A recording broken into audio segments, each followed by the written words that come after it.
At Focus on Liberia, we discuss everything Liberia, from education to politics, arts and culture, entertainment, agriculture, history, religion, family, and technology. Focus on Liberia uncovers and showcases the best of Liberia and shows the world the truth about Liberia. We educate, elevate, and promote all things Liberia. We conduct interviews, panel discussions, debates, and more. Tune in to Focus on Liberia on Facebook and YouTube and be a part of the stories that make up the news. This is Focus on Liberia, and I am Dennis Jah. Hello, ladies and gentlemen. Welcome to another edition of On Point. If it's 4 on the East Coast, it is On Point. And today, as usual, we do not have a shortage of topics to discuss. We have several topics that we have chosen to discuss, and we have to narrow them down to the bare minimum. For next week, we want to tease you a little bit. We are going to be playing and dissecting a video of the late President William R. Talbot when he talks about the infrastructure or the lack of infrastructure in Liberia. He talks about roads, he talks about economy, he talks about all of those things that are now making what we talk political talking point. We are going to look at our tape, dissect it, and see whether we have moved the needle either way. And people call him Speedy. People call him a man with vision. We're going to look at what he said and how his speech has affected us long after he has gone. Bringing us to today's date, we are going to be talking about issues that are intertwined that have global impact. And you'll be surprised how this particular topic today we are going to be talking about, which is gay marriage in the United Methodist Church, has affected us, will affect us, and how it is making a global impact.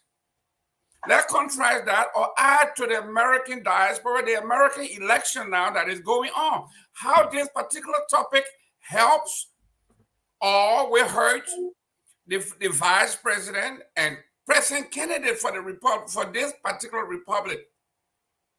Kamala Harris, if you can understand, one time she went to Ghana and she said she wanted to bring $100 million to the Ghanaian economy. But that grant was tied to, you guess it. She says same-sex marriage is human rights. And that was her policy. Today, 7 months after she left Ghana, we are hearing that there are more black men are now opposing her based on several other issues. So we're going to look at the global impact of same-sex marriage on the African continent, particularly in Liberia, the Liberia United Methodist Conference. And we see what is happening in the church. We see what happened today in Monrovia. We see what's happening in all the United Methodist churches. With me to discuss the permanent issues, I have with me my partner here, Mr. Taiwo from Houston. Mr. Taiwo, how you doing there, sir? I'm doing very good, gentlemen. I'm glad to be here, and I look forward to being part of the discussion. Excellent. Dr. Booty from London, from the UK. How are you doing, sir? I'm great. Thanks to be here. It's great. I'm looking forward to another informative show as well. Great.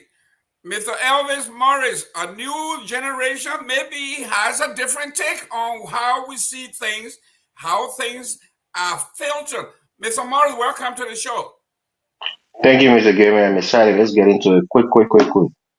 Okay, great. Mr. Eastman, my co-host there for years. I heard you in Houston there. Do we have any problem in Houston, Mr. Eastman? There's always a problem in Houston, but we will get through it.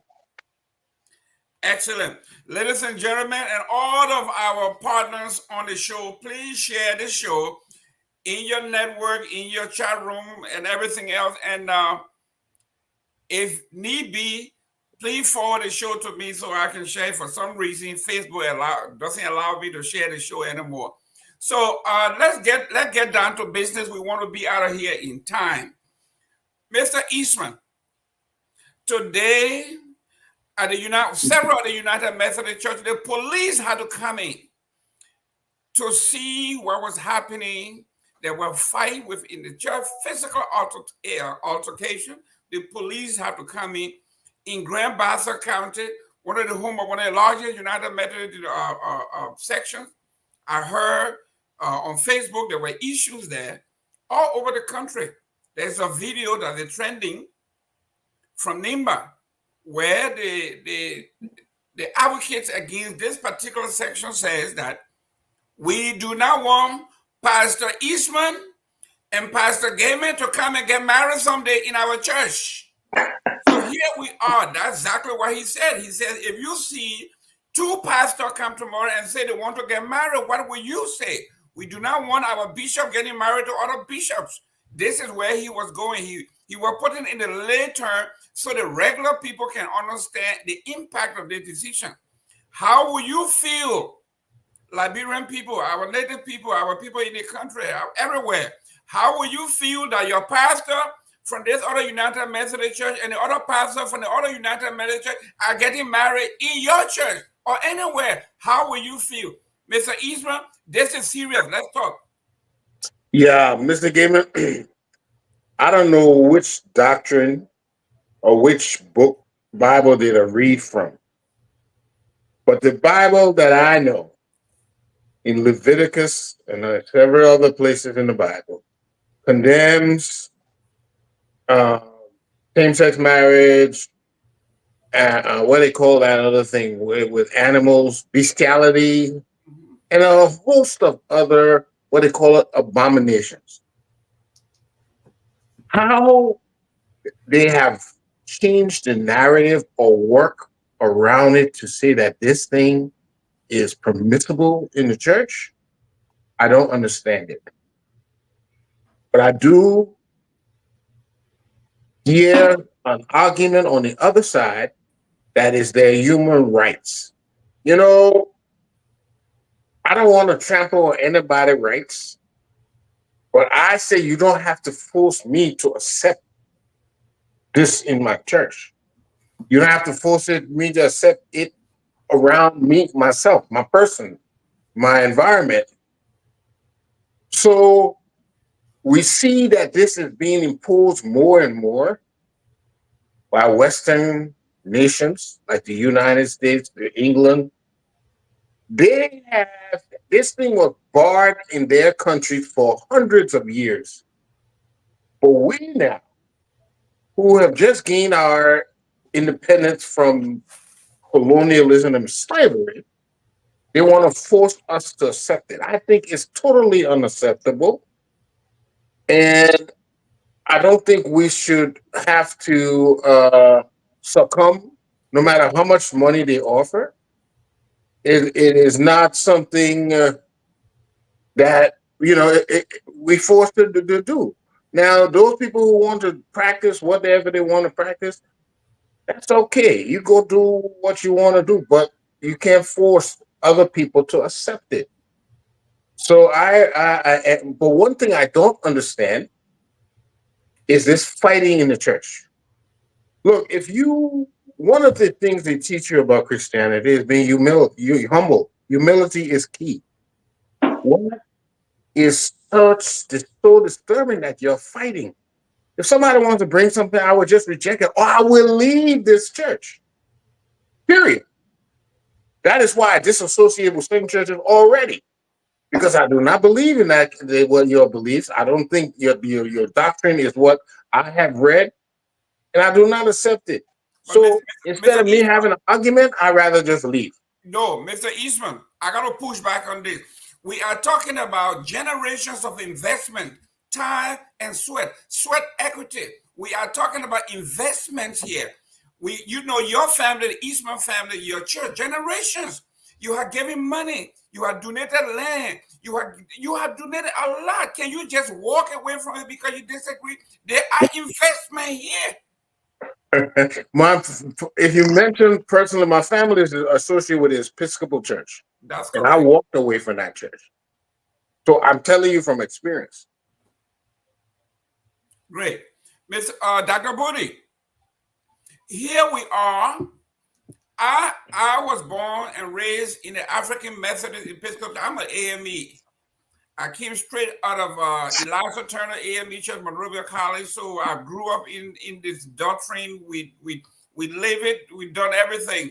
And all of our trainings and our upbringings, our moral rectitude have always been that we live a righteous life. And the scripture of Sodom and Gomorrah has always been preached. We know whatever privately people are not do in the privacy of their home is theirs and theirs only.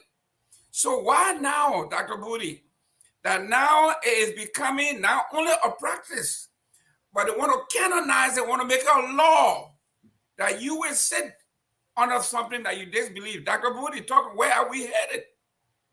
Well, there are a few things to address. I think, first of all, I agree, which is not surprised with a lot of the things that Mr. Eastman said. I think, first of all, the Bible is clear for those of us who are Christians. Right? The Bible is very clear on the issue of homosexuality being a sin. Right? Obviously, we know that God destroyed Sodom and Gomorrah, but we know that God created us male and female. There's a reason why He did the opposite thing. Right? So it's the opposite that's supposed to come together. In the UK, like Mr. Eastman pointed out, for many years, the words were marriage is the union between a man and a woman, right? Until I think it was 2014 when the Conservative Party allowed gay marriage. Now, in terms of a Christian issue, I think one, I don't think it's something that should be promoted in the church, and that's coming from a purely Christian perspective. And I think for an individual, if you are in a church where it is being promoted, then you have the right to walk away. You know, obviously, our relationships with God is a personal relationship. It's not an institutional relationship. So you don't have to be part of one institution over the other, right? So if this institution is not doing things or not serving your spiritual growth as you see it, then you have the right to walk away and find a church that serves your spiritual growth. I think as a human rights issue, I think we all can accept or maybe accept that, look, people are entitled to do what they want to do, right? I want to be a Christian. That's my human rights. Someone wants to be a Muslim. That's their human right. Someone wants to be a Buddhist. That's their human right. So if someone wants to have sex a certain way, that's their right, right? As a human rights issue, I think we can all agree that, look, people are allowed to do whatever they want to do, and they should be protected by the law. But as a faith, as a Christian issue, one, I don't think it should be promoted in the church. Two, if it is, then you can walk away from that church. I was baptized in the Methodist Church, Miller McAllister United Methodist Church in Ganta. And the church I fellowship with now, you know, we're clear in terms of doctrine on homosexuality, and it's not something that we see as lawful in our faith. So those are my opinions on it, as far as you know, in the Methodist Church and what's going on. Thank you very much. Mr. Morris, I'm going to come back to you because you are the newest generation here. So I'm going to keep you for last. I keep the best for last. Not that you're better than me or anybody else, but when it comes to age, you are way, way ahead of us. So you are better in that way by maybe 30 years. But Mr. Towell. Mr. Towell. Yes, sir. Here we are. We are talking about a situation that may be the deciding factor of the election in these United States.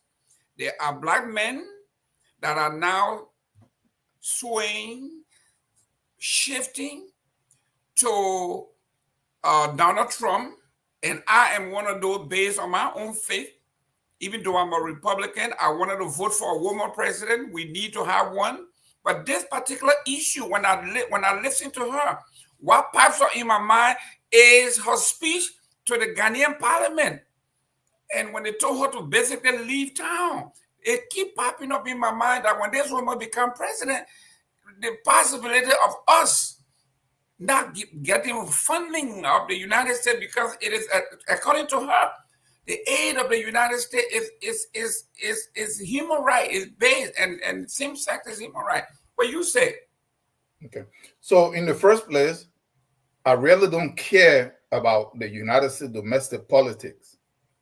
It has no bearing on me as This one does. This one does. No, it doesn't. No, you see, what happened here is that this idea that other people, their interest is then projected upon us, and we think that we have to take it and it has to mean something. So it really don't mean anything to me. And for us to be, if I was to even make a comment, it is not just Kamala Harris, it is the whole American establishment.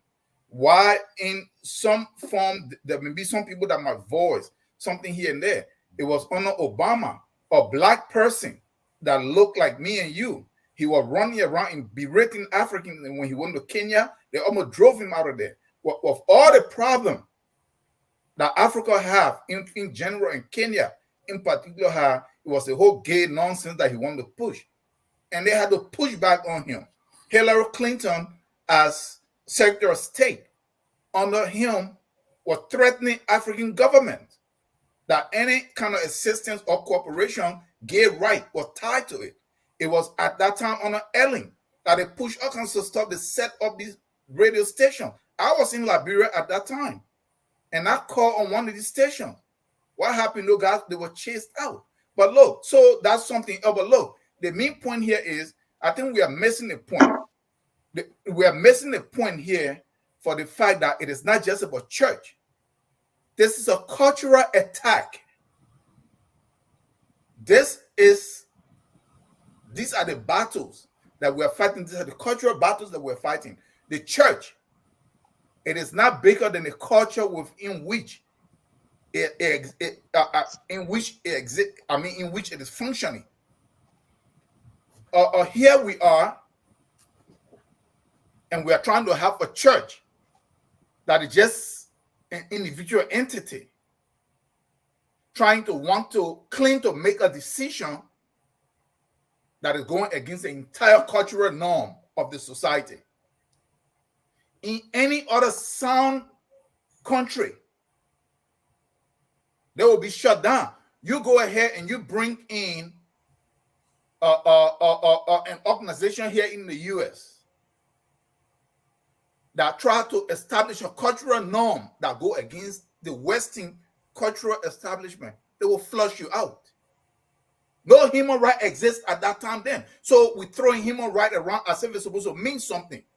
It don't mean anything. Because why you call human right? You have to define it.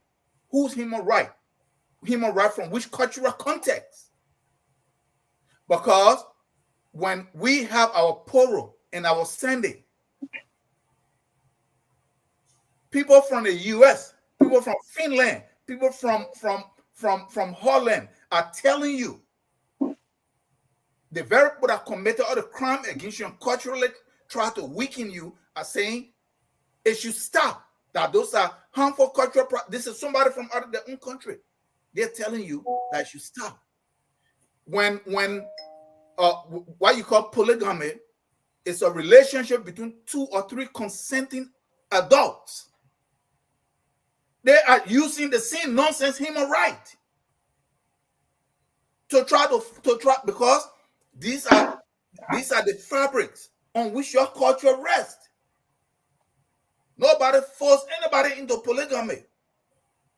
This is between consenting adults that are of opposite sex. That is actually, even if you want to look at the Bible, that is actually approved. But they're telling you in the same claim of human right that it should stop. So they throw this around and we are getting confused.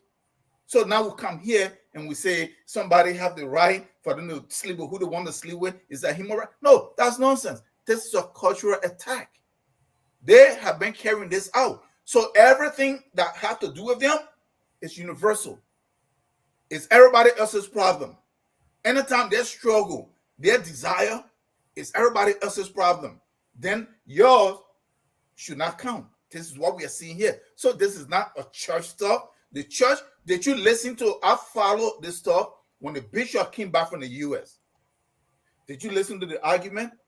that first they rejected that vehemently. He came here, he got bribed. He came back, he decided, I listened to his interview, he decided that, yeah, but he's still going to go ahead. He's not even going to call the congregation for them to vote on it. He's just going to force it through. Great. Mr. Morris. This is what we are. Yes, 1 minute. Mr. Morris, maybe you were very young, but in 1988, 1989, President Bush made a declaration that he called the New World Order, that things were going to be changed. And here we are, people talking seriously, because he was once director of the CIA. He was U.S. ambassador to the UN, U.S. ambassador to China. So he knew what he was talking about. So here we are, Mr. Morris. Something in social engineering where we can change things. Now talk to me. You are a new generation. What do you see going on in Liberia? All right. I think you guys are getting this wrong. You know, first of all, I'm a Baptist. I'm a Christian.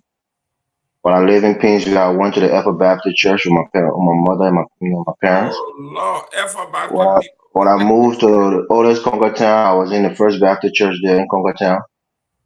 So I'm a Baptist through and through. I'm not a Methodist. But the Liberian people need to understand that when you're a part of a church,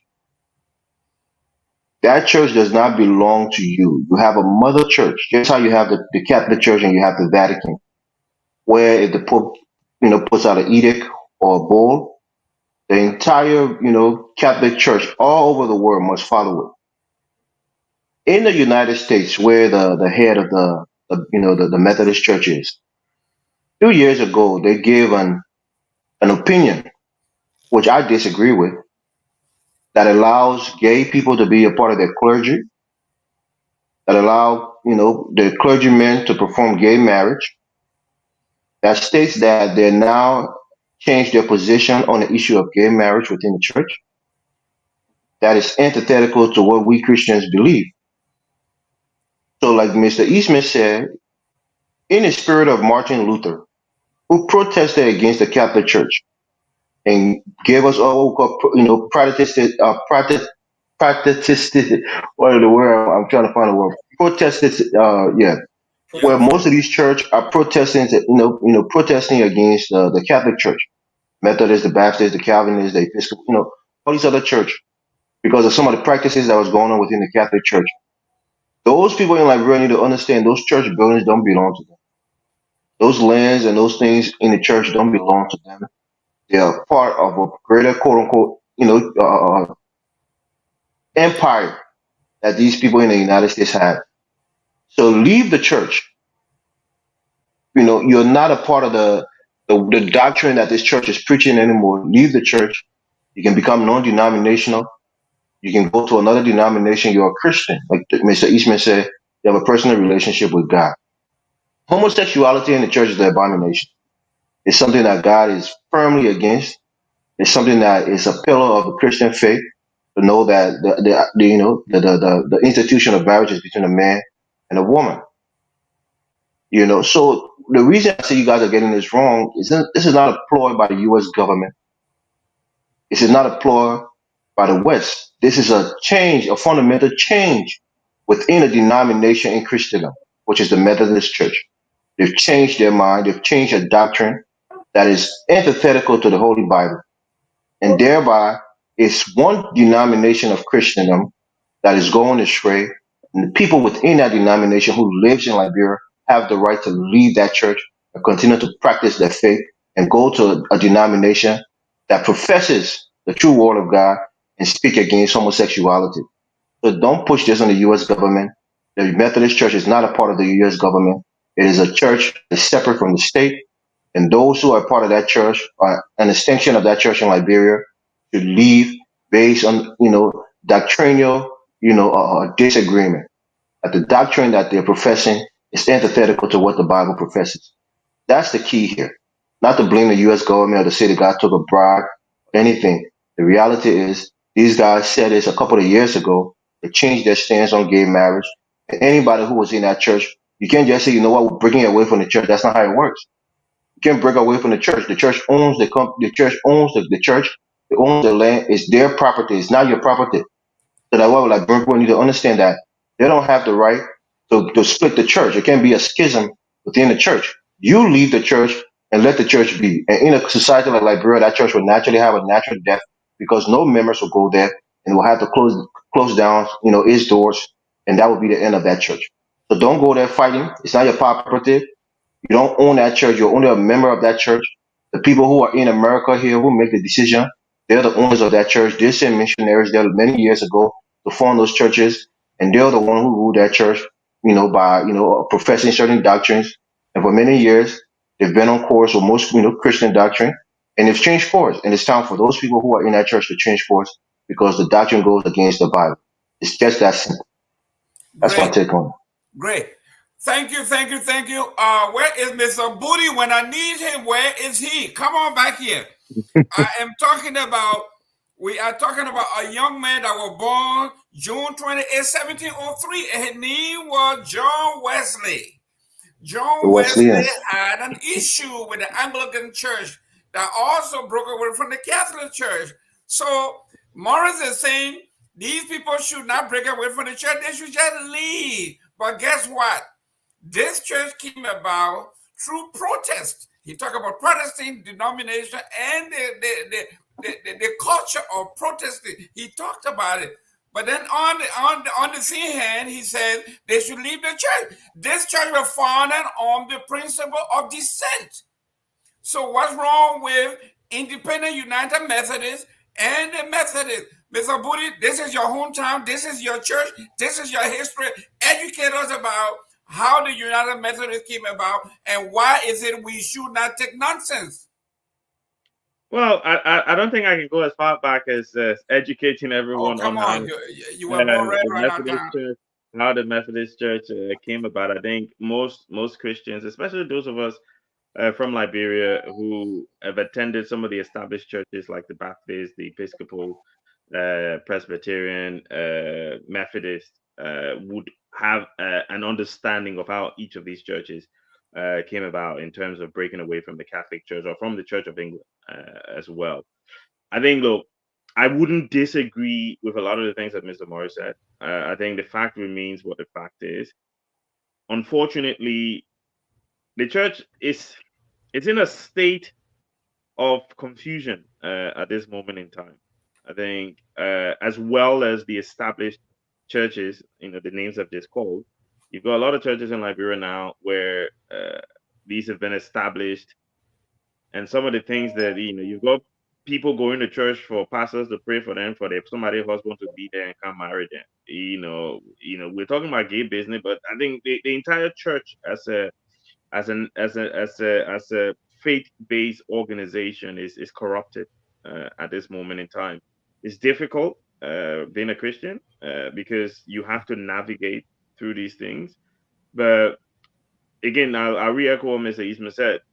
As an individual, the Bible for me is very clear that our relationships with God is personal, and I will answer for my own. I think there's this song that goes, "Not my father, not my mother, but it's me, oh Lord." So basically, it's clear that Mr. Gaiman will answer for his own. Your name in that book, only you will answer for whatever is written against your name. Mr. Morris, when he gets there, will answer his own questions. Similar to myself. So I think individuals who dislike what is going on in the Methodist Church, I think it's wrong, right? And I think most people on the panel agree that what the Methodist Church is trying to do is wrong in terms of in the name of Christianity. But at the same time, individuals can walk away, right? You don't have to be in the Methodist Church. There are other churches in Liberia that are preaching the Bible, preaching the gospel. Go and fellowship with those churches and just walk away from the Methodist Church. That's the way you can protest. Just walk away. Well, yeah, let me answer that. I'd like to add to something that Mr. Gaiman. Yes, go ahead, sir. Go ahead. You see, you mentioned John Wesley and the Anglican Church. The Anglican Church and the Episcopal Church are one of the same. Mm-hmm. It's just that they call it Episcopal in America, they call it Anglican in the British areas. The Anglican Church broke away from Henry VIII who wanted to remarry.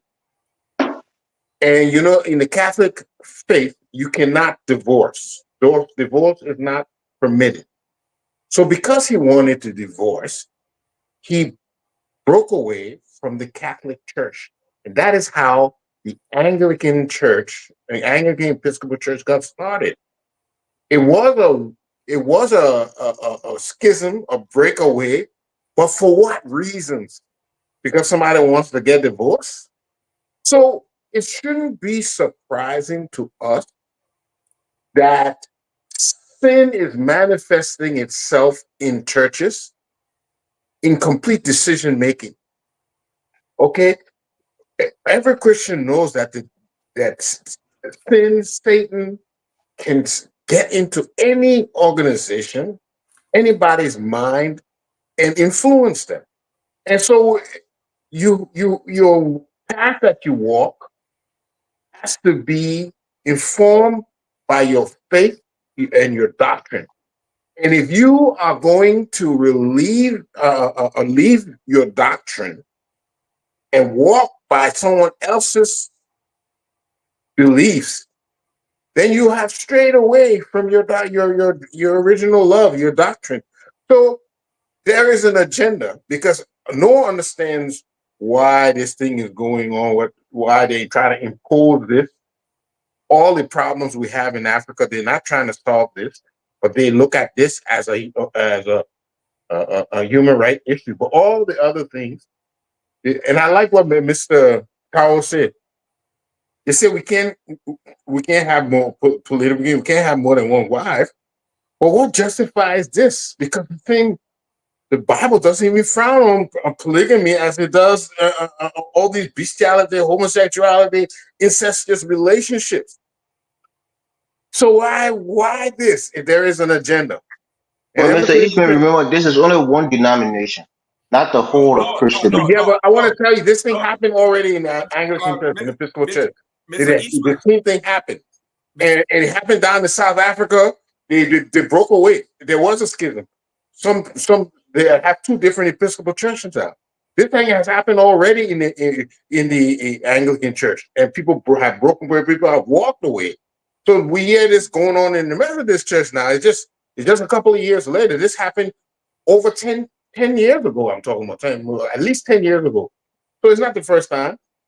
What we have to be guided by is the faith, the doctrine that we read, that we have come to love, even when the caricatures of white Jesus, that shouldn't distract us. Read your doctrine, understand your doctrine, maintain your faith, because if you're not constantly studying and reading, you will be misled. And if somebody's preaching something different, then you got no business being there, and you walk away. Great, Dr. Booty. No, let me go to Morris here. Then I'll go to Mr. Tower. Mr. Morris. Some African countries are so disgusted that they are passing laws criminalizing this. And one particular one was, the famous film that's going around from Uganda, where the gentleman is asking the advocate, "Why are you gay?" Who says I'm gay?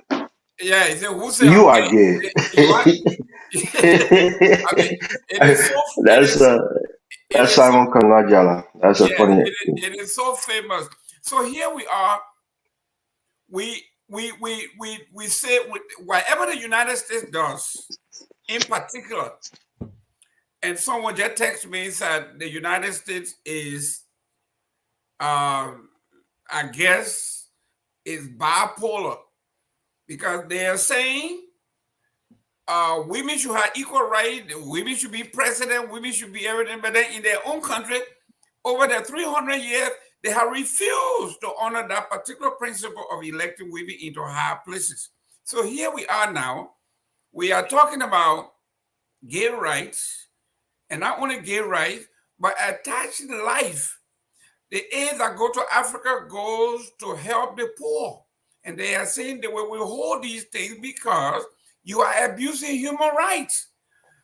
Mr. Morris, We can say the same thing about how they treat black people here with law, the police, the killings, and the long sentences and everything else. So why should we say? Why should we just agree? And why shouldn't these people fight for what they believe in when they have invested 200 years? All right, Mr. Gamer, look, it's a good thing to have a separation the church and the state.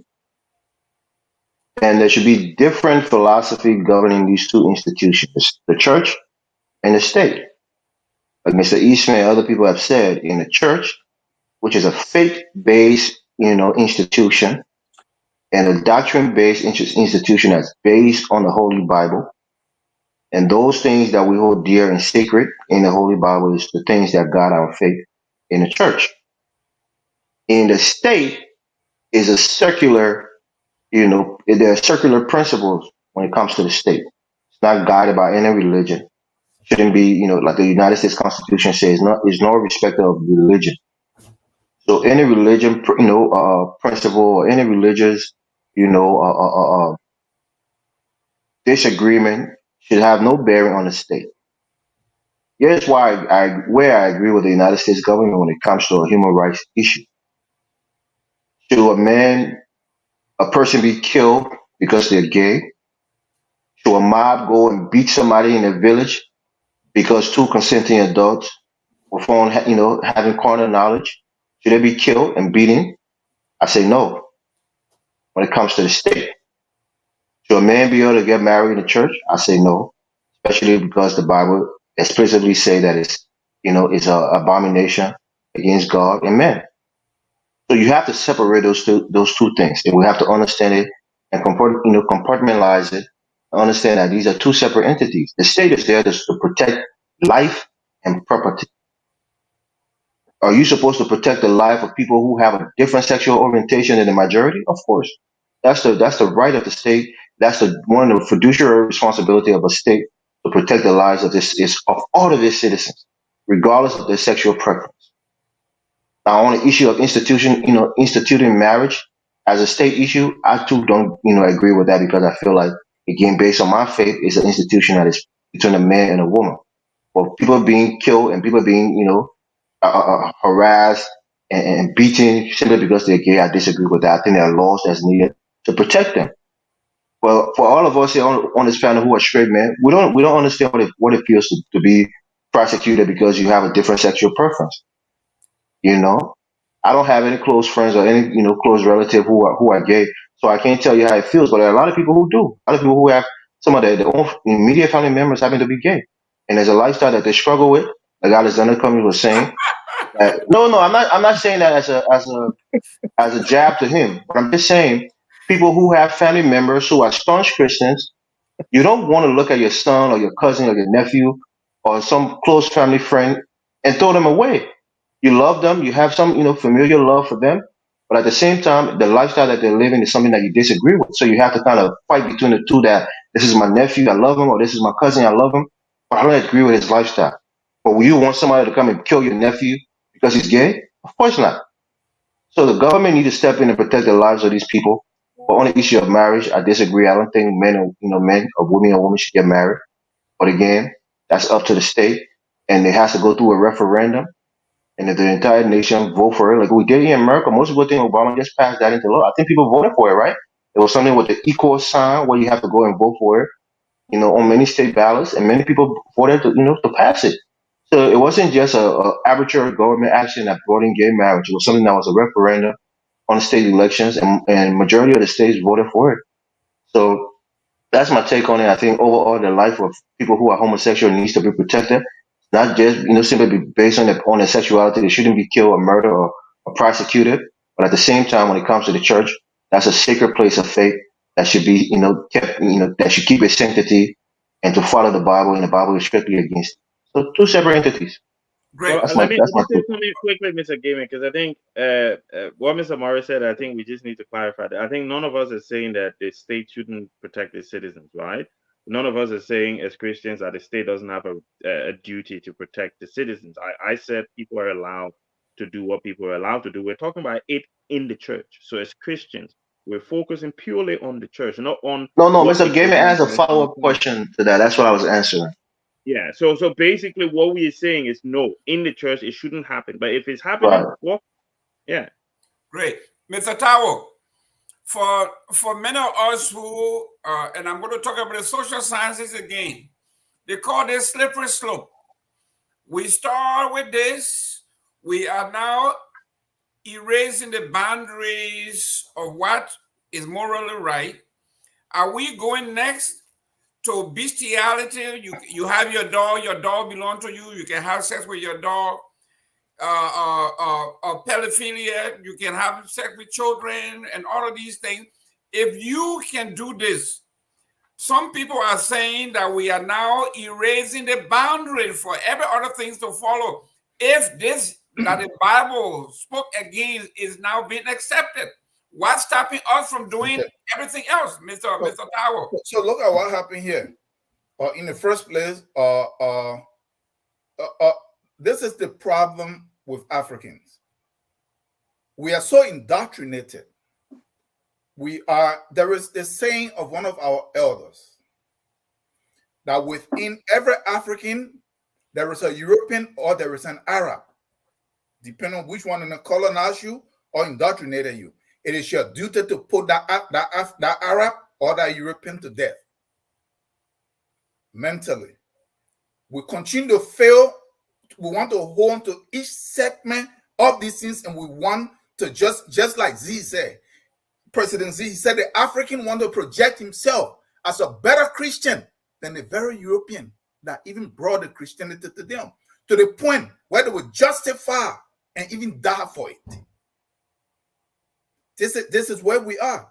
We are missing the whole point. The point is they want to take it as if this Christianity or the religion is supposed to supersede the culture or the environment in which they exist. No, it doesn't. You can't tell me that in the Episcopal Church or Methodist Church should be able to make a decision that can propagate and destabilize the entire larger society, the cultural norm in that area. No other group of people accept this. No other race of people accept this. And Mr. Morris, to the point that you made, that, it's not an American. Yes, this is European culture. This is their cultural practices. It is out of this that is coming from. And you want to say one of the deception they ever gave you is that there is a separation between church and state. It is the church that funded the state. Go back and look at England. Go back and look at Rome. Go back and look at America at the time of the Declaration of Independence. Let us go and look at the history of these things. These were the church people that were formulating the state. What you call the democracy today, the church, just like the church was. No, Mr. That's Tao. not true. That's not quite true, Mr. Tao. Thomas Jefferson was an atheist. Different faiths. A lot of people had different faith within the Declaration of Independence. Let's keep it within the historical context. I think Mr. Tao got a point I'm here. giving the historical context. Listen, the Reformation. I'm coming. There you go. Mr. Tao got a point. Yeah. The church is the mother of all states. That is nothing. You can't say that. Go ahead, Mr. Tao. The state. The church was the one that founded the state. When you talk about the Reformation, somebody will say, I'm Catholic, I'm not Catholic, I'm Methodist. Unless you need to go and look. You think that it was power struggle between the Pope and Martin Luther that caused the breakaway. And he went to Germany and wrote the Gutenberg Bible, his own Bible, so that he too can have power. When the Pope and King James had their own fight, man, go and look at the history. I'm not telling you to believe anything. It's there. James said, "To hell with you. I'm going to go." He called. That was not James. It was Henry VIII of England, man. That's not the truth. It doesn't matter. You guys, it's a conspiracy theory. Everything is a conspiracy. Martin Luther disagreed with indulgence.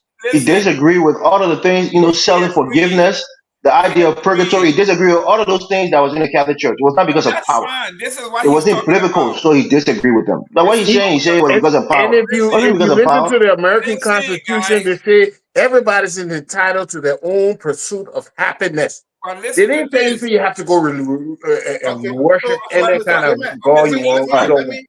And the Mr. Eastman, Constitution let's give the specifically man said there's a chance. separation between church and state. Listen, guys, let's give the man chance to land because It's all because- the crusades in the world were never led by the government. It was led by the religious church. community. Go the ahead. church was acting on behalf of the state that funded the state. Colonization was led by the church that was sent by the state. That's right. Slavery was the same. Go ahead and see when they sat down, you know, the first ship that went to Africa called the good ship Jesus. The emblem on it was two Africans bound back to back. Go ahead and read your own history. Read the history of the people that you believe in so much. Read that. So you're not a Christian, Mr. Tawo. I'm guessing that. Homogenic history. It came from out of crime. This is why you're seeing, but look, that's beside it. The thing here is this. Nowhere in any other society, in any other people's country, that they would allow, whether it is a church or whatever, to come in that have a completely different position that is able to destabilize the moral code of conduct of that society. And then you want to say that there should be some kind of separation. But then you will sit here and agree that the West should tell you, and you actually jump in and support them, that polygamy is wrong, it's primitive, it should stop. That Poro and Sunday should stop because people need to go to school. That is what you say. But the areas in which these things are taking place, there are no schools there. Let's go. Mr. Game, when they were drowning innocent women because they accused them of being witchcraft, I guess that was good in our society. When they were cutting off the clitoris of our young girls, I guess that's good. It should be kept as a tradition. There are a lot of backward things that we do that is not good for our society. So it's not about the white man. Come on, man. Okay, so Mr. Tawo, go ahead and land. Yeah, so look at what you even want to, when you talk about witchcraft, talk about the witchcraft that the white man have wished you. Oh, God. Yeah. People have to be out of their mind for them to agree that somebody will bring something from their own country, from their culture, and tell you something like this and give up everything about yourself. That is the greatest witchcraft. Great. That is the greatest witchcraft. Mr. Eastman, let's look. Self-denial. Go ahead and land so I can go to Eastman so we can move on. There is no dignity in self-denial. Great. Listen, guys. One of the things that we all agree on, the four men on this show besides me, they are holding Western civilization guilty for one thing, because they stopped their multiple wives from coming on. They say they stopped polygamy. That Western civilization introduced homosexuality in Africa. There was no gateway in the villages. That white men can't introduce it to our society. Mr. K-Man, yes. Just 1 minute. You see, look at what they're doing here. Every time they show up, they brew all kinds of division that doesn't exist in the African society, because we don't know ourselves. There is nothing about somebody going around killing somebody because of their orientation, because of who they have sex with.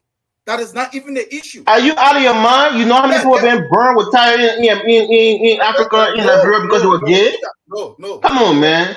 Look, listen. You know what happened in Uganda? Have you heard about what happened in Uganda? Okay, could you please don't interrupt me? Listen. Don't let the white man in you stand up for the interest of the white man so much that you can't. I'm telling you, the people are being killed in Africa. I'm not defending it. I'm just telling you it happened. Mr. Eastman know it. Mr. Booty know it. Let's do it. Yeah, Mr. So why you denying it? Mr. Tower, go ahead and land. Let's move on. Okay, so that is not even the issue, because if you go way back, they will say, "Oh, this man here, he sleep with men." The problem that the Africans are having is that they want to institutionalize it, so that then they put it in front of the children, just like they have done here and destroy their own society. They put it in every sector of society. That then they take away the innocence of the children and the people. They don't have the chance for them to come of age, for them to make those decisions for themselves. They start getting indoctrinated while they're young. This is where the problem is. Mr. Damon, let me ask the man a question, please. Do you agree that it should be illegal for people to be gay in Liberia? Do you agree with that? Yes. Nobody jail. I asked him, Mr. Tawo. Let me say it. Do you agree with that? That people should be going to jail because they're gay? Yeah, nobody jail anybody until they started coming. that now you should put in the I Bible asking you now today, should it be legal and a jailable offense if a man is gay or a woman is gay? Mr. Tower, he wants you on the record like I am on the record. Go ahead, ask your question. Yeah. Should it be legal and should people go to jail if they're found to be gay, men or women? No. Today in Liberia. They should go to jail if they want to institutionalize it. That they want No, that's not the question I'm asking. Men of the age of majority, should they be allowed to go to jail? Should they be put in jail if they're gay? Oh, in some areas they should even be. Oh, you see the guy now? He's talking all the things against it, but he never to sit on his square and say yes or no. Come on, man. Okay, Mr. Eastman. Because you know it's not right. That's the same thing we're saying. It's not right to jail somebody to persecute them based on their sexuality. It's not right. I don't want to cut anybody microphone. Mr. Eastman. Yeah. We are now at a point in Liberia where we have to take a stand. Yeah. Some of us see this as the gateway to bestiality, as the gateway to pedophilia. It is the gateway to anything is like the wild, wild west. Now, a country that is so poor, with a bad culture, when we're talking about terrible culture practices, one that I know is our parents marrying babies to older men as dowry objects. My mother went through it. Many people's mother went through it.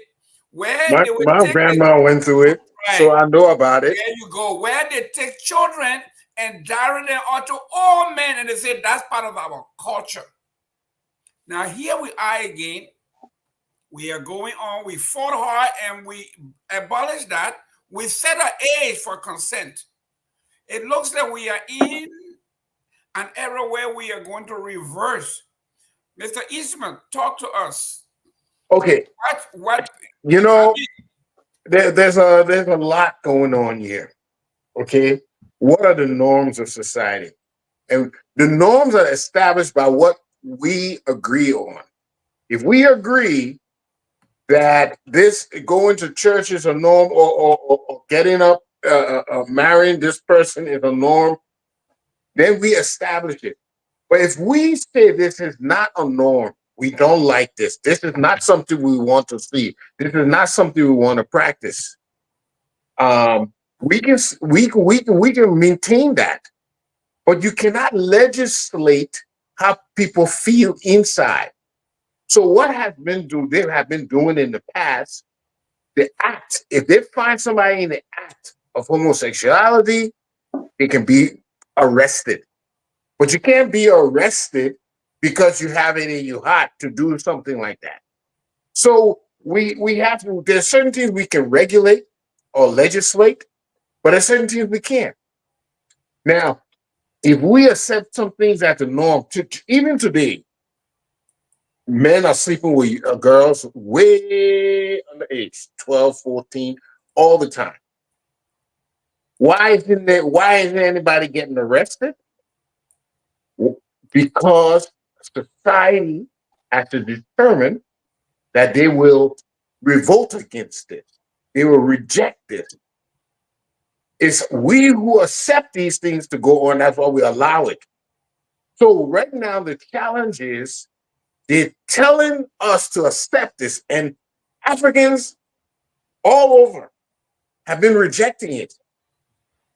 So I see this as an agenda, and their aim is to destroy our faith, destroy who they are. They have already planted a lot of things in our mind. Some of the things Mr. Tahoe said is right.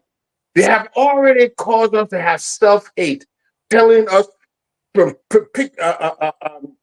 graphically representing us as people who live in trees, no civilization. There was no civilization here. They just came. They were not capable of being educated. They have already started a narrative about us to make us feel less than human. And it's not surprising that they bring in now this other twist to our faith, to compromise our faith. And Africans who are deeply concerned about their spirituality, because I want to tell you, a lot of Christianity didn't start with the Europeans. And that's another thing, Mr. Tao. It didn't start with the Ukraine. It's a Middle Eastern religion. So is Islam. It's from Middle East. And I can tell you, a lot of that religion started in Africa. A lot of the theories, the doctrines were borrowed from Africa. But we must maintain that we have established these as the norms in our society, and we do not accept this other thing you are bringing to us. Now, I don't want to see, just like Mr. Morris said, I don't want to see nobody getting killed, getting beaten. I don't think that we have that right to do it.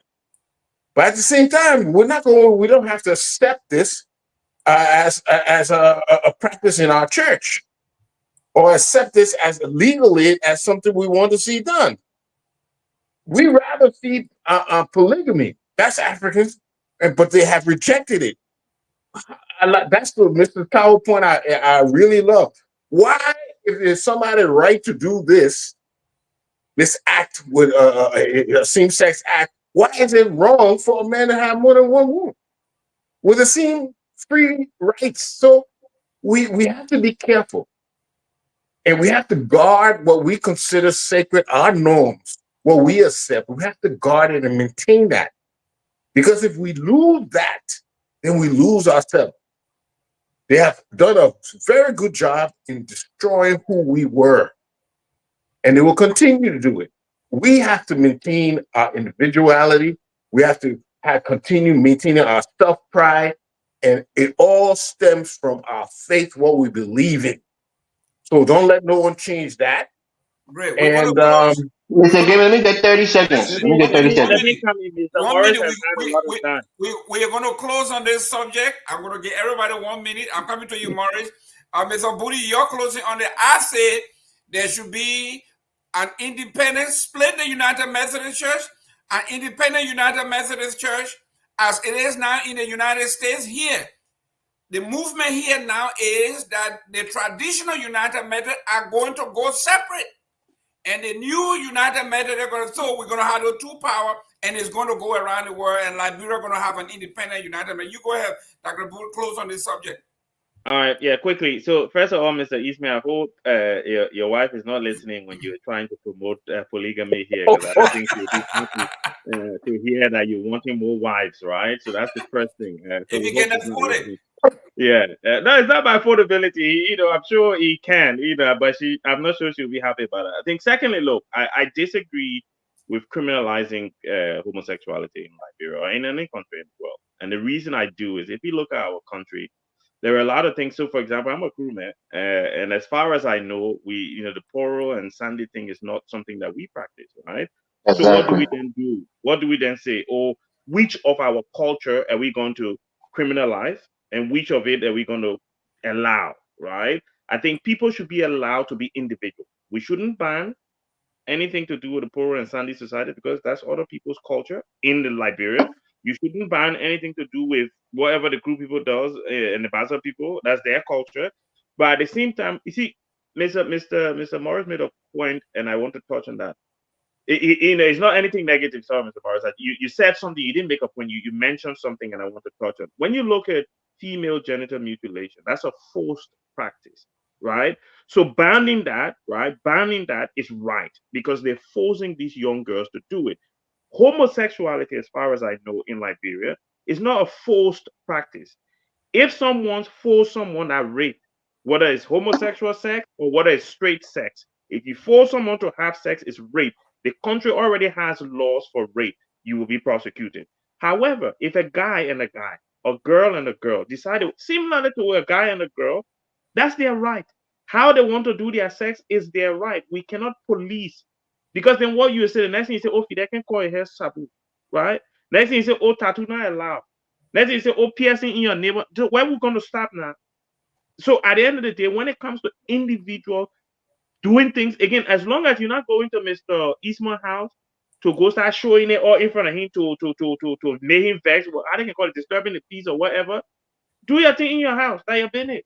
As long as you do it in your house, it's up to you. Right? So I don't think we should police it as a country. Great. Let me get my 30 seconds, Mr. Yes, J, man. yes. Close on this, Mr. Yeah, let me just reiterate, like I said before, nobody should twist my This is words. for Dr. Booty. This particular post is for you. Okay. Let me just reiterate. Look, I disagree with homosexuality in the church. Like I said, it's a separation between church and state.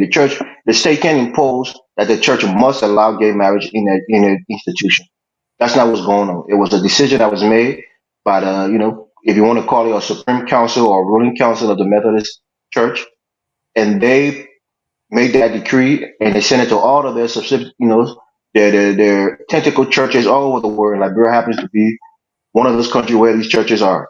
So that's what I'm saying. I disagree with that doctrinal change from the Methodist Church. It shouldn't be allowed in the church. As a Christian, I'm against it. Like Dr. Booty said, I guarantee you right now, Mr. Gaiman, on every country on this planet, in every little nook and cranny, there are gay people there. Believe it or not. One of the women go there and show you gay movie or whatever you think the women is doing to spread gayness. There are gay people all over this planet. The one that even in the bush that probably haven't even seen civilization. There are gay people among them. But the percentage of people who are gay is very small to the norm. So it is abnormal when it comes to the norm of the population. But in every country there are gay people there. And the point that I made is even during the olden days, there were gay people in Liberia. So gay people, even before there's social media, what people can see things on social media to say the West is influencing them. But gay people, I'm sure you guys probably hear about people growing up during your days too. They say, "Oh, I mean, like gay." I knew as a little boy growing up in Congo Town, there was some flamboyant guy that most people say, "Oh, that guy is gay," you know, and they used to use another word back in the days. So the point here is, this is not something that the West is imposing on us. This has been part of our society. But like I said, and that the Buddhist said, persecuting people based on their sexual preference is wrong. We're in a civilized society. We understand this. Some people are born gay. They're just gay. There's nothing you can do. Sometimes, but people who are in this, maybe in the audience, maybe they have a family member who is, some kind of way, and they're embarrassed of it. They don't like it, but they still love that family member. So some of us who are not gay, we don't have to deal with that persecution. We don't have to deal with that, to try to justify ourselves. But at the same time, any rational human being will not want somebody to be prosecuted for something that, like Mr. Eastman said, something that they feel inside, or something that they're born with, something that they can't help it. There are a lot of people who commit suicide in this country because they were gay. 30 years ago, there was a lot of husbands who were living double lives, killing themselves, giving their wives diseases because they couldn't be who they truly are. So allowing people to be who they are and protecting them under the law is a good thing. Doesn't mean that you should go and sleep with little boys or you should go be a pedophile. All of those things are against the law. There's an age of consent. There's statutory rape. There's certain things in this country that protects young people from being influenced by those who are of age and trying to influence them into sex, whether it be straight sex or gay sex, and they will be prosecuted for it. There's a lot of pedophiles. There are a lot of sexual abusers who have been in jail for having sex with underage girls or underage boys. So for us, it's a human rights in essence. That's what the United States is saying. Look, the society disagree with it, but it shouldn't have the right to kill this person or to beat on them or to make their life miserable simply because they're gay. There's a lot of things that people now in society don't agree with. In 30 years ago, when you ask most women in Liberia, especially the traditional women, should female genital mutilation be accepted? They will say yes. It's part of our tradition. We've been doing it for many years. Nowadays, when you ask them, should it be accepted? They say no. It's not good for the girls. And this and that. They have all kind of effects on the girls. They become more promiscuous because they're unsatisfied sexually. All kind of side effects that come from it. Most people will say now it's not a good practice. So when you try to go on tradition and think that all of our tradition is good, I'm trying to tell you it's not good. Some of the things that we're doing back in the day, even in Sasewu, the government frowned against Sasewu, and we've been doing it for centuries. Drinking certain, bitter water, if you lie, you die, or something like that. All of those practices are not scientific enough for the government to say, if this is a good practice, we should continue it. So just simply using the word tradition doesn't mean that it's good or it's beneficial for our society. So there's certain things that white people bring to us that's good, and there are certain things that is not good.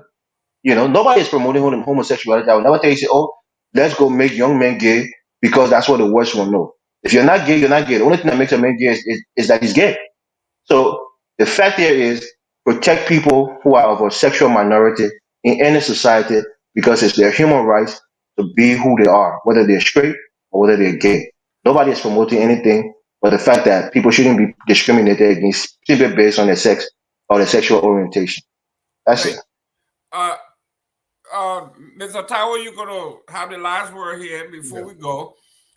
We are talking about poverty in countries like Liberia, where people basically sell their souls for $1 or $2. Men and women sold their daughters to rich people or people who are doing better for a few dollars. What would be the difference here now? Why would bar people from not giving their little boys to rich guys for a few dollars? Talk to us the danger of this. Yeah. So in the first place, I want for something to be clear here, because this is a very bad habit on this show. Mr. Morris, you express yourself. Since you've been expressing, I never ever interrupted. You say everything else. But the moment I'm saying something, you jump in, you won't even let me talk. It happened before. In the past, you apologize about it. It's like once they mention anything West, it's like almost like your blood boiled. I know that you are made in America. That's okay. But allow me to talk. You are trying to discuss so that you don't know the historicity of these things. The man from Grand Bassa and Grand Jita, man, he was not made in America. So yeah, he was made in America. It is about orientation. But look at what happened here, gentlemen. The idea is this: to say that white people have never brought you anything good. Nobody come to your country, leave their country as conquerors and bring you anything good. The way in which they engage you, they came as conquerors. Religion was brought by conquerors. It's never ever brought by people that came to save you. Look at all religions, how they came, wherever they went. They were brought by conquerors. And my brother, Mr. Eastman, made a point that yes, the concept of the religion, Islam, Judaism, and Christianity is African in nature, but it was distorted when it was taken over, and it brought back the distortion to politically and economically control us through these things. That is why. So if you look at the whole history of it, okay. But look, overall, this is not about that it is the church. For me, it is not about it is the church, that the church is not in no position. The church is not in position to make decision with respect to its practice in terms of, oh yes, there is this God, we come here, we pray. The culture, it is the arbiter of the society, just like you see the Constitution in that land. The culture is, because it guides the moral code of conduct. So if you want to bring a practice, Why are you laughing for, Mr. Gilman? In every other country, they don't accept this. You know why the Chinese, they for them to safeguard themselves? The bishops and all the cardinals are never appointed by the Vatican. They're appointed by the government because they understand the game. You are not going to allow some criminal entity that intention is to rule you, hire spies and put them in there to cause destabilization. We are the only one that accept this. Here's this guy that he's from a country, he's from a place. He come here, they all reject it. He come here to a meeting. After the meeting, he goes back, and out of a certain, he refused to call the entire congregation leadership together so that they can even discuss this. He decided, based on what they told him here, he's going to bulldoze it through. And you're here saying you believe in democracy. There's a dictatorship. No. Let's look at it. That's dictatorship. He refused to call anybody. I followed the whole argument. But look, if there is bad cultural practices within our society, which no culture is perfect, it is that culture that must determine and decide. It is not somebody from America. It is not the guy from Spain. It is not the guy from Holland. It is not the guy from Sweden. The problem that we are having, and you're missing the point, and Mr. Morris and Mr. Booty, you're missing the point is, it is not about somebody. Look in Liberia, how many gay people have they hung?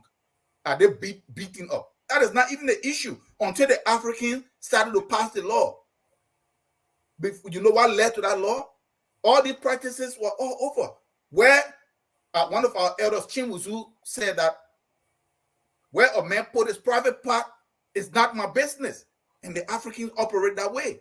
The Africans are not oblivious to it, but they are not going to allow it to be institutionalized to where now this is an accepted culture that is going to be parallel, side by side. So before you know it, now they have to start showing the movies. Two men are kissing. They have to start showing two men holding hands, wearing dress and slapping each other. But this is what we are stopping. So when they're saying that legalize it, that is what the legalization means. Great. But what we are saying here is that it should not be allowed. Anything to be legalized, the society is going to regulate it. If you have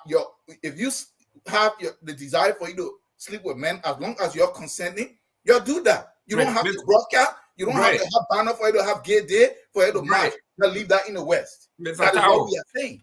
Mr. Tao. And if somebody's going to force that, Mr. Tao, then the society must. We need to move to the next topic, Mr. Gamer. I need one word from you, yes or no. Just give me 1 second of your suggestion. So what should happen in the United Methodist Church? The United Methodist Church, if they decide that one guy is going to force that through, for them to make that decision because something that they try to bring to the legislature that failed. So now they're trying to use the church as the back door for them to force this agenda. Then they should be closed down. They should either be closed down or people who the church, they should be disbanded or something. Because they brought it to the lawmakers. They tried to put it through effort. It kept failing. We all here follow. It kept failing. What is your suggestion? You said they should disband. Okay, Mr. Booty, Dr. Booty, your one suggestion to the United Methodist Church, what is going on? What should happen to the church? Well, I mean, I think, look, I can't, Mr. Morris already addressed this issue. The United Methodist Church is an entity. There's a sovereign entity of itself. I understand. Right? What do you suggest? There's nothing I can suggest. They have their leadership in place. What can I tell their leadership? They've already voted that they want to allow gay marriages. What can I tell them to change their mind? But the decision is breaking rancor within the church. What would you suggest? My position hasn't changed. For the individuals in the church in Liberia, you said, Mr. Morris, to interrupt you. For the individuals in the church in Liberia, they have the right to walk away. That's all you can say. But you can't tell the guys at the church to change their position. Great. Mr. Eastman, if you were a consultant today in the United Methodist Church, what would you suggest? Let me tell you, be honest. The doctrine that I've read does not allow that sort of thing. I had to walk away from the Episcopal Church because of the same practices and the same new doctrine they were preaching. So if I was lecturing them and I wanted to maintain the United Methodist Church separate from this new introduced doctrine, I would tell them either we split those who want to believe this other practice and those who want to stay with the traditional practice. We either split, and if we can't come to that split, I will walk away. So he got. Mr. Morris, I call you. I say, Mr. Elvis Morris, my church is in turmoil. It's a split between the traditionalists and the new Methodists. What will you say? What will you survive? What will you suggest I do?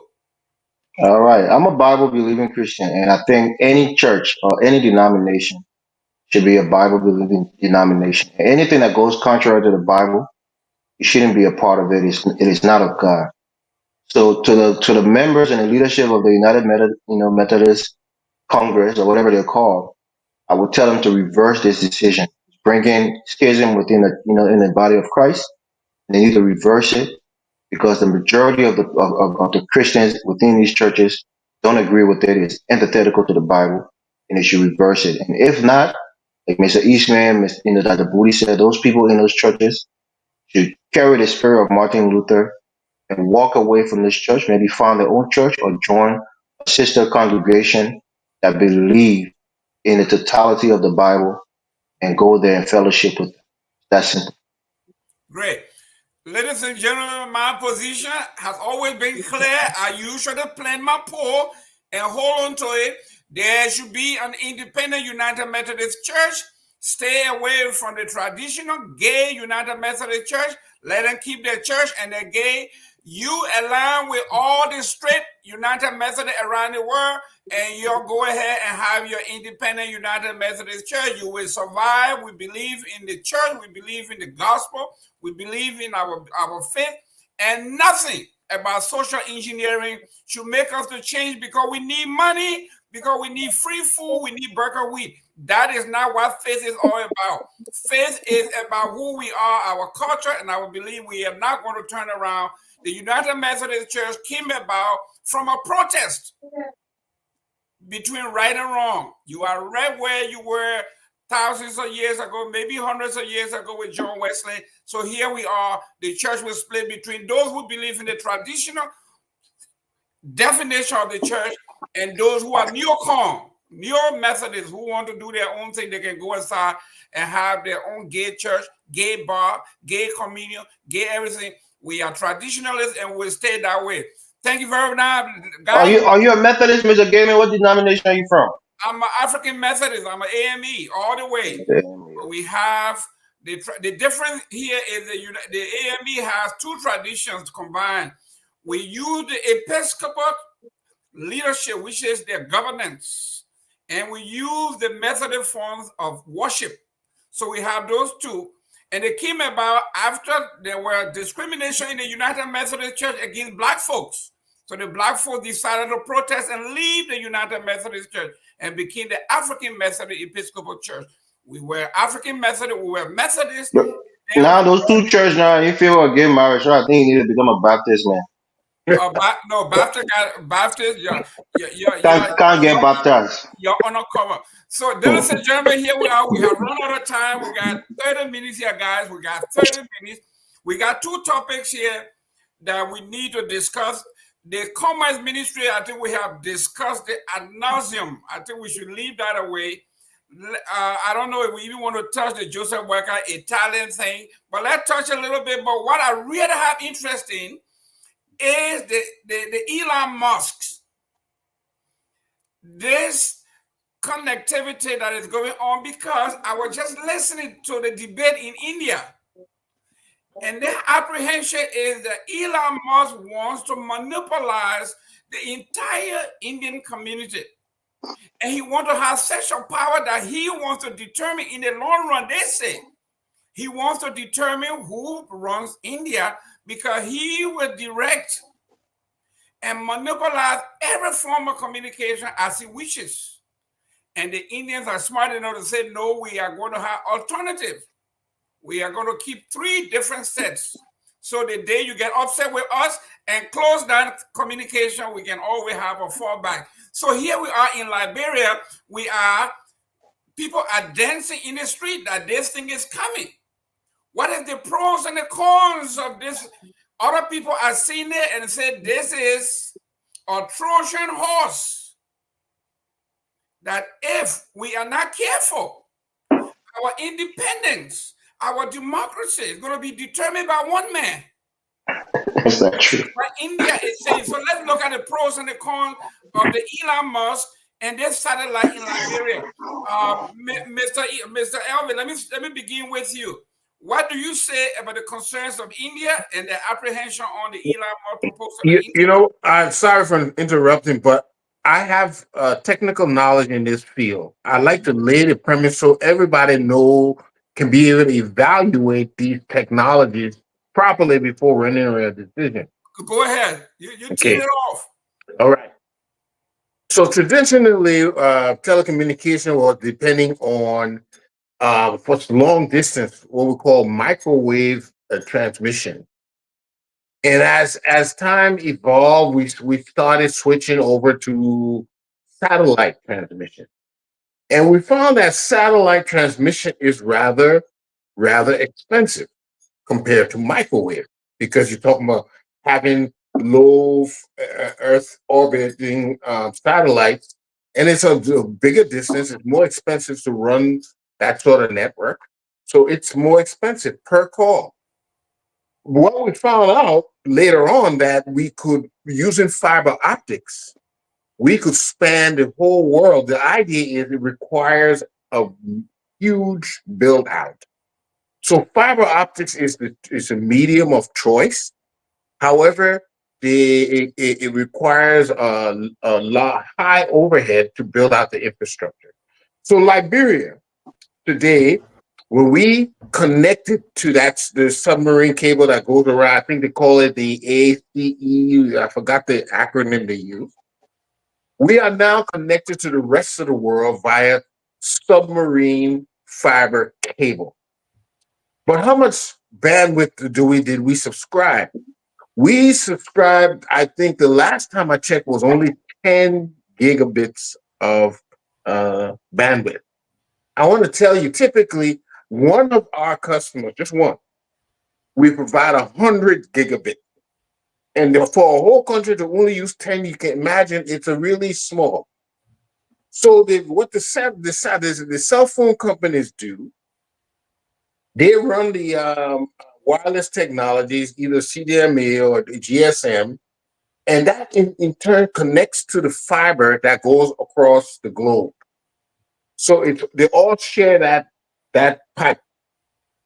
So as we know, we don't have towers all over the country. So there's a lot of gaps.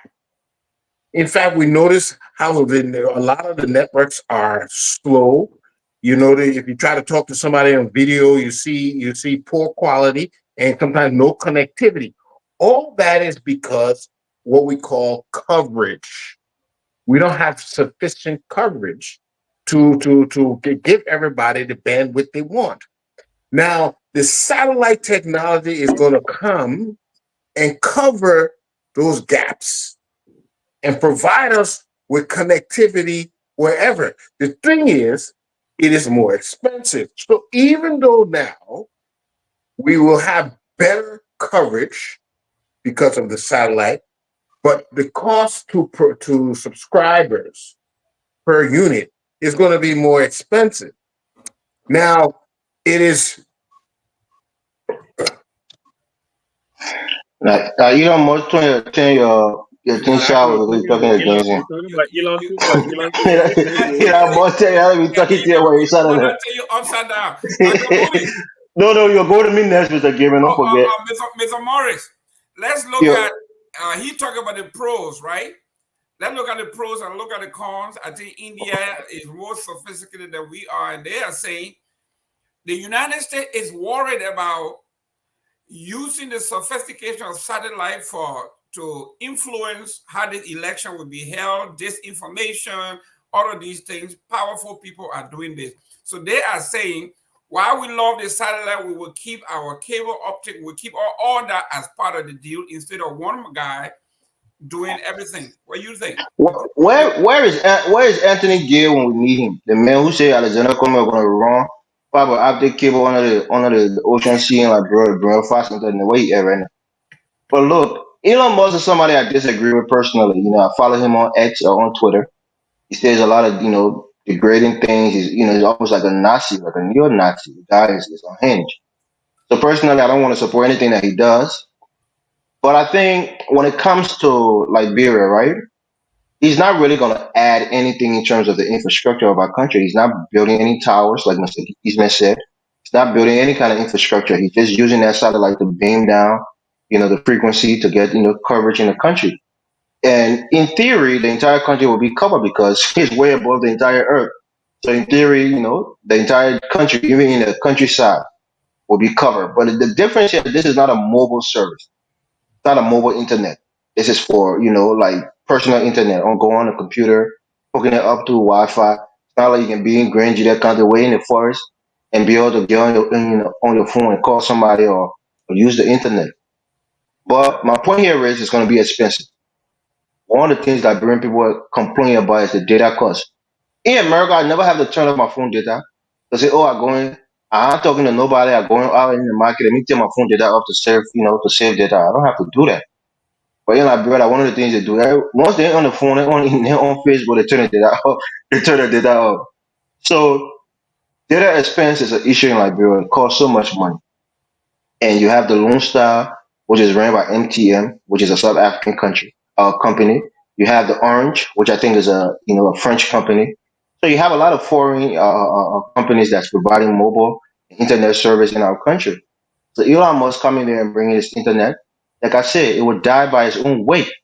Just the fact that it's going to be so expensive, way more expensive than these other companies that providing internet and data and mobile service.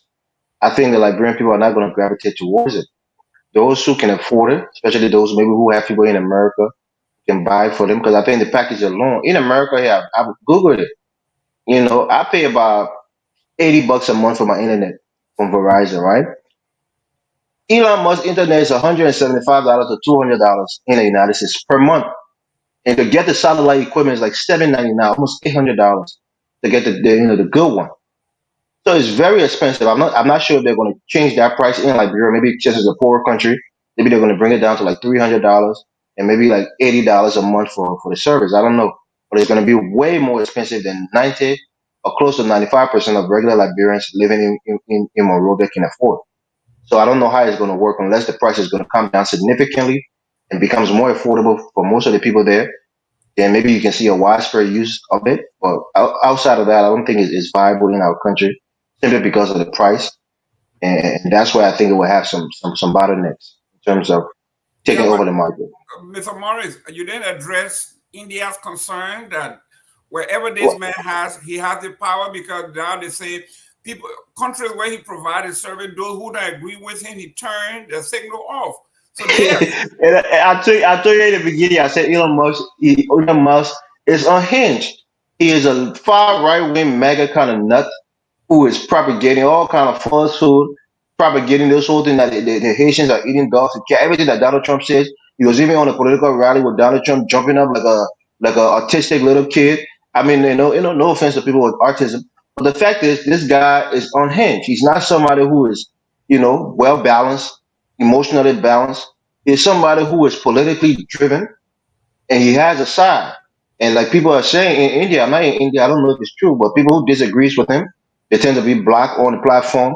They tend to be censored on his platform.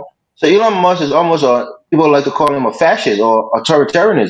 So for me, I don't think personally he's somebody that I would like to align with. But most of the time, these companies are ran by a board of directors or ran by executives. So I'm not sure how much influence he will have to be able to go there and say, I don't like this person taking off the network.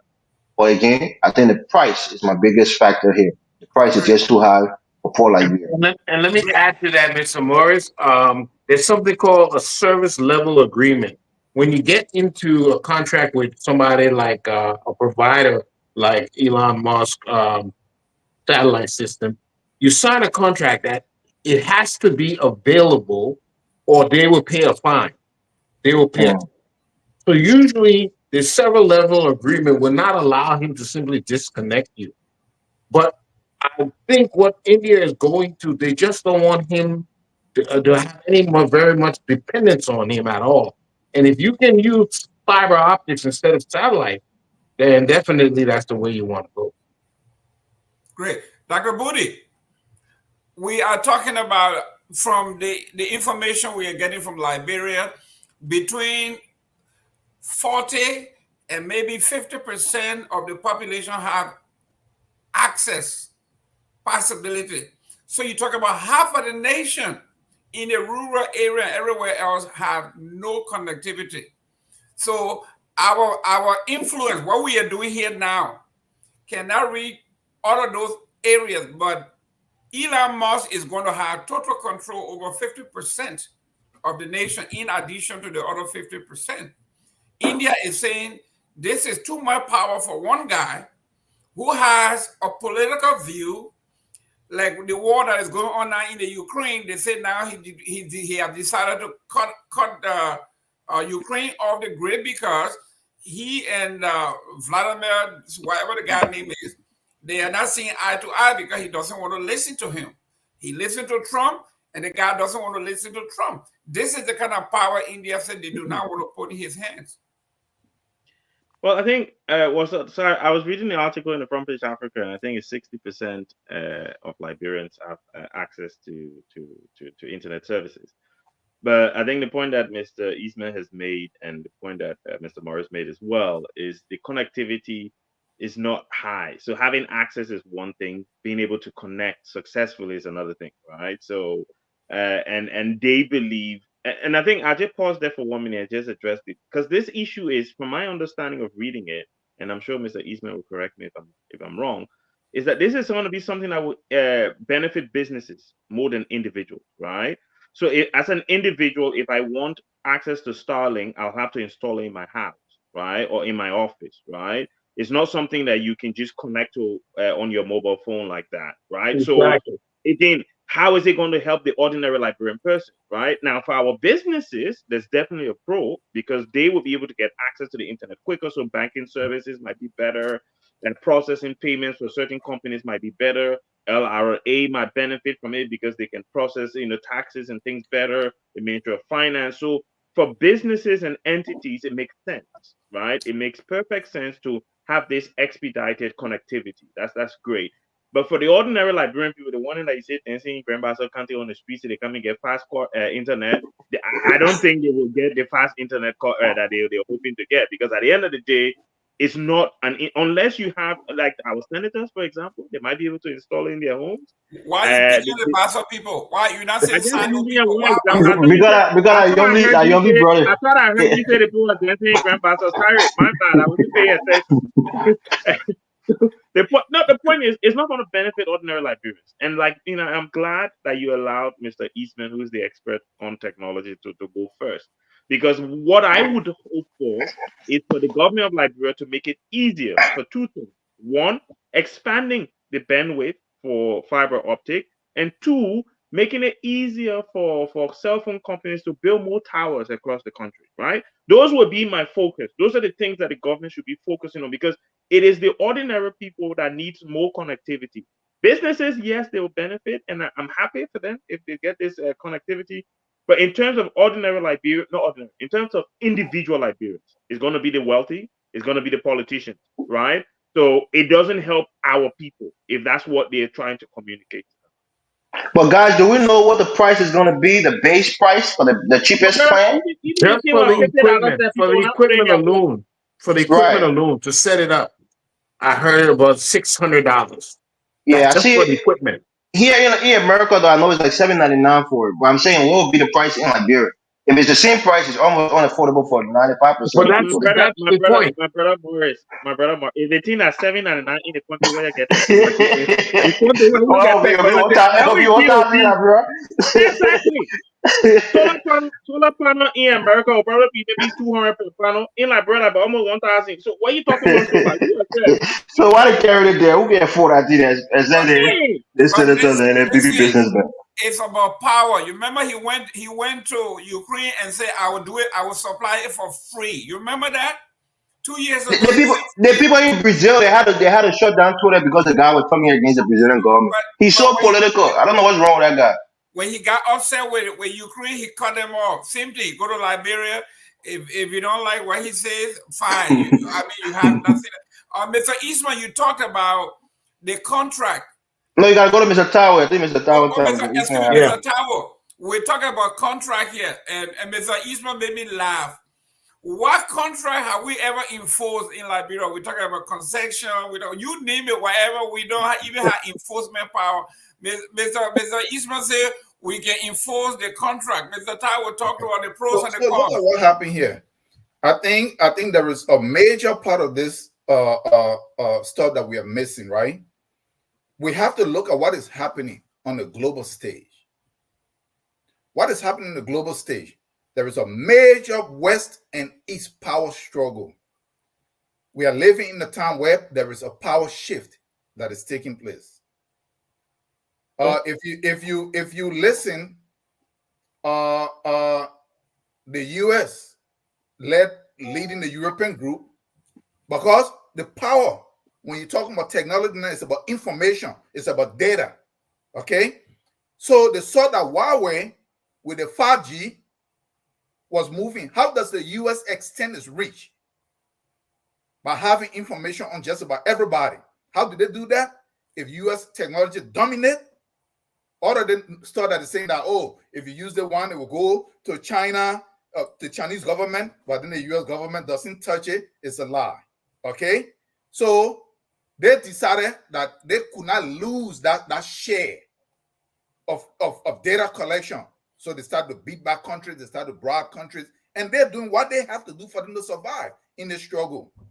So because I'm making this point, so I can come to this place where people are saying that nobody can afford it because it's already in Nigeria. And my friend, that is also my business partner, we are already using it in Nigeria.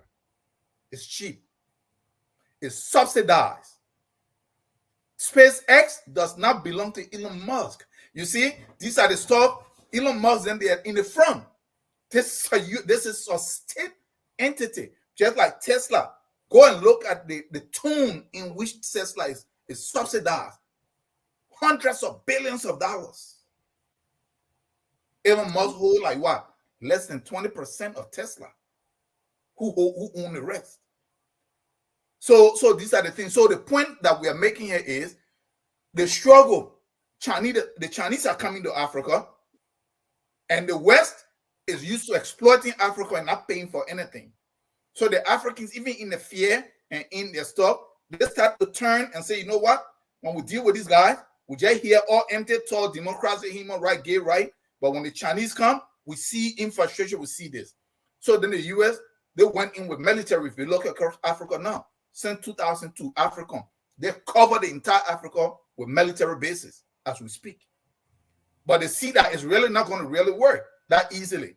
So Huawei was stopped. Like other countries were told that they shouldn't use Huawei. Some back off, some went in a little bit, some were penalized. They're coming in to fill that. So the point I'm making here is don't worry about the price, because this is a state sponsor stuff right here. Okay, it's a geopolitical stuff. So if it suits the interest of the West, led by the US, it's going to be subsidized. I will give you an example. Haiti could feed itself. Haiti had a vibrant agricultural sector. When Jean Bertrand Aristide was there, they had a major agricultural program. They found oil in Haiti, and they wanted to destabilize that area. So what did they do? They brought in food, cheap food, subsidized, dumping and destroyed the entire agricultural sector, created uprising from hunger. Aristide was out. So in short, if they want that kind of stuff, it will be subsidized, it will be cheap, it will be affordable. It's state sponsored. Okay, they're going to achieve a certain geopolitical gain or position. My concern is this. This is my concern. If this was to happen and this was to take hold, we kill our domestic supply, because that is how it's going to be when they come in with a state sponsor. You can't compete. Why are they crying about the electric cars from China? Because it's subsidized heavily. So the Americans can't compete, the Europeans can't compete. It's killing all of their stuff. So when they come in, it kills all of our domestic guys, Lone Star, all these guys will be gone. So you have one player. With that one player, that is where the danger is. I hope that it worked, Mr. Morris, the way you're saying it, that it come in, that it's expensive, and nobody can afford it, and the fool. That would be one of the best things that can ever happen to Africa. But it is not just only in Liberia that they're coming. They're moving across the whole Africa. This is the next geopolitical positioning in terms of information and data collection in Africa. It's already in Nigeria. I'm just telling you, we started using it last month.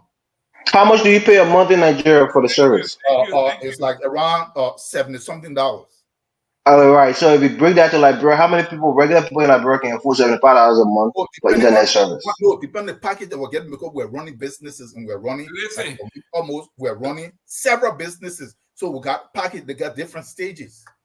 Thank you, guys. But look, if they get there and they see that people can afford, listen now, let me just end. If they get there and they see that people cannot afford it, remember what I said here. If it's supposed to meet some geopolitical interest, they will lower it. Thank you. Right, the law is good for Liberia. The law is. And then when the one guy take hold, and then he's the only operator now, then you are left with a major monopoly. Then you are in trouble. Yeah, But well, we don't have any domestic provider Okay. like Bureau. MTN is not domestic. Gentlemen, we are Orange running is out not of time. domestic. We are running out of time. Yeah, Dr. Booty, Morris, you're closing. real quick, the point is, Can we once allow you look Mr. at one Gideon guy, to run if the you're show? supposed to lean a Mr. certain Taiwo, way and do another, I do not want to close anybody. I want to turn your microphone off. Mr. Dr. Booty, you're closing. Well, I think as always, it's been a great show. My closing here tonight is, look, when it comes to the issue of gay rights, I think socially, I think we should protect them.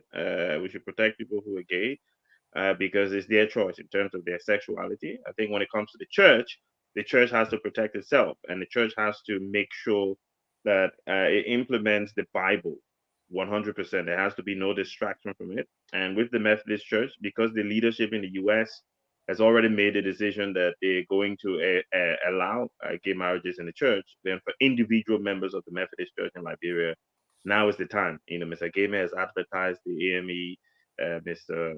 Morris has advertised the Baptist Church, and then Mr. Eastman was advertising the Episcopal, but then someone came up earlier and said Episcopal too, the part of it. So maybe don't go to the Episcopal Church, right? But yeah, I think on that front, I think on the issue of the technology, I disagree with Mr. Tao. I don't think this is a geopolitical situation. I think basically it's an attempt by this government that is failing the Liberian people to bring, again, like Mr. Gaiman will call it, another smoke screen to get people in Grand Bassa and Sano County, where I come from, to be running around in the street thinking that they come and get I was saying too, so I'm there Yeah, let's just put a ball running for it. around in the street when they wouldn't benefit from it. Look, and I saw Mr. Eastman shaking his head, so I think I was on the right track. We need to invest more in the fiber optic so that we can expand the bandwidth, and we need to give whatever the companies need in Liberia to plant more towers in and around the country. Let the government facilitate that. Those are the ways that I think we can expand coverage for the ordinary Liberian people and even for businesses as well. But thank you guys. It's been a very provocative show. It's been we've been in each other's throat, and but I'm sure it's all love. So thank you very much. Thank you, and don't go anywhere. We got 1 minute of a film from President William Our Tolba, which is a teaser for next. Mr. Morris, you're closing. All right, thank you. It's been a good discussion. Look, like I said before, for those of us who are Bible believers, we know what the Bible says about adultery, right? Adulterers should be stoned and put to death. Are we putting adulterers to death today? Of course not. So if we use that same ideology from the Bible that people who are gay should be stoned and put to death, we're not using the same thing today. Today, a man can even cheat on his wife. And, if the wife chooses to stay with him, she can stay with him. In the old days, that man should be killed and put to death. So just because we read the Bible and we try to, live by the Bible, doesn't mean that we can. Not everything that's in the Bible we can carry out today in our current society. The government, has laws that we have to, obey, even if it quote unquote goes against our Bible believing, our believing the Bible. And that's what Jesus said: "Give unto Caesar what belongs to Caesar." There's a certain role that the government has to play in our daily life, and we must respect. And of course, our faith is personal and it's in our heart. It's not something that we have to display for the entire world to see. Things that we disagree with, things that we agree with, should be in our hearts, and we hold dear to it. And overall, I think with the whole Starlink thing, the Starlink situation, if it's going to be reasonable and cheap, because anybody that's doing business know the broader your customer base is, the better for you, and you'll be more profitable. So if you come up with something that's $75 a month, most people came in at $14 for data on a daily basis in Liberia through Orange or Lone Star. Most people can afford $75 a month. So even install the equipment, let alone pay for it on a monthly basis. So if it's going to be $30, it might be a stretch for most people. Most people in Liberia are poor. People are living, on $20, $30 a day, if even way less than that. So internet service is not, I don't see it being profitable to Elon Musk in any way. Our population is very small, and the kind of concentration of people we have in Monrovia, a majority of them are very, very poor to be able to afford $30 a month on a monthly basis to maintain and sustain internet service. It's almost impossible for them. So I don't see how it's going to work. And thereby, I think it's just going to be an experiment. And let's see after the 1 year of the agreement, let's see if they'll continue to have it in Liberia. But thank you for having me. It was a great show. Thank you. Mr. Tower, 1 minute. Skyline in Africa I'm sorry that Mr. Booty is not familiar with the geopolitical unfolding, that Africa is actually on a military siege. If he doesn't know this, no. Just in Niger Republic alone, there is the United States have base, Canada is there, Germany is there, Holland is there, Sweden is there, Britain is there. Almost 10 European countries just in Niger Republic alone, under the directive of AFRICOM. You see, we don't look at what is happening in our continent because we are too scared for us to look, because if we look, we see, and we can't even discuss it. But if this stuff is that Starlink is working in other places, Gentlemen, turn the radio off. Gentlemen, everybody, please mute. Mute. When you're not speaking. Yeah, but the whole thing here is that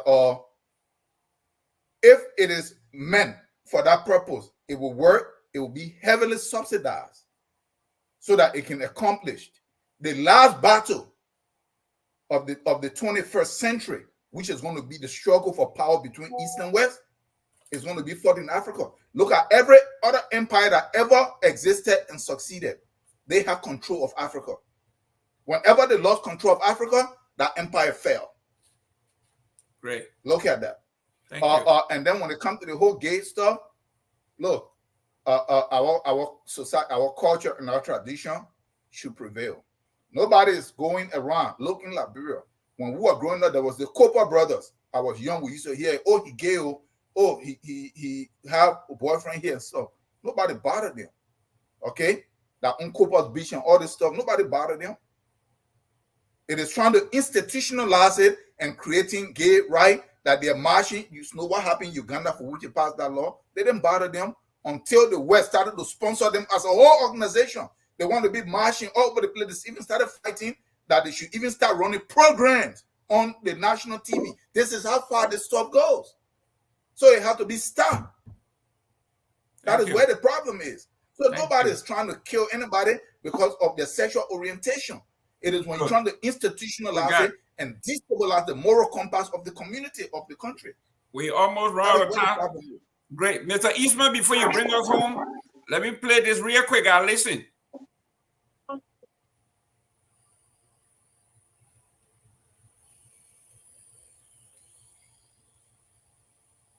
Real quick, it's coming on. Mr. President, to begin with, what do you see as the main problems facing Liberia? What are your main hopes in the next couple of years? My main problem is economic development.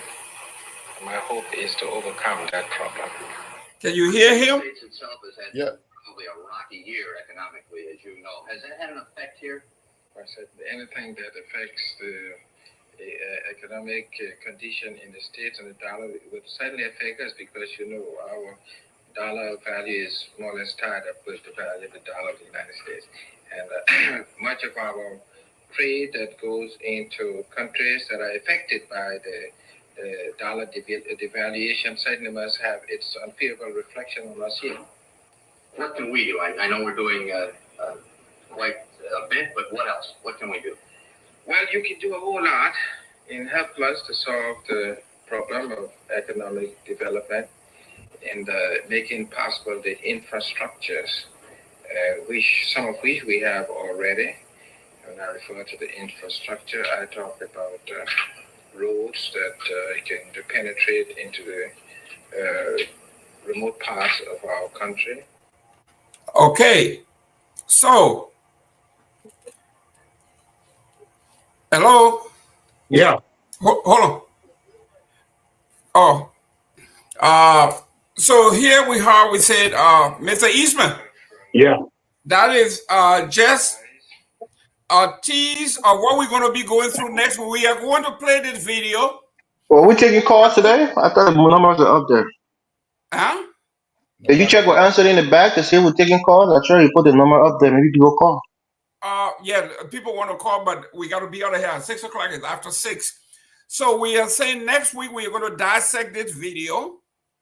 We are talking about the very thing we've been talking about today. You heard the president said Our infrastructure that included roads and all of those things that we are talking about, how we moved the needle.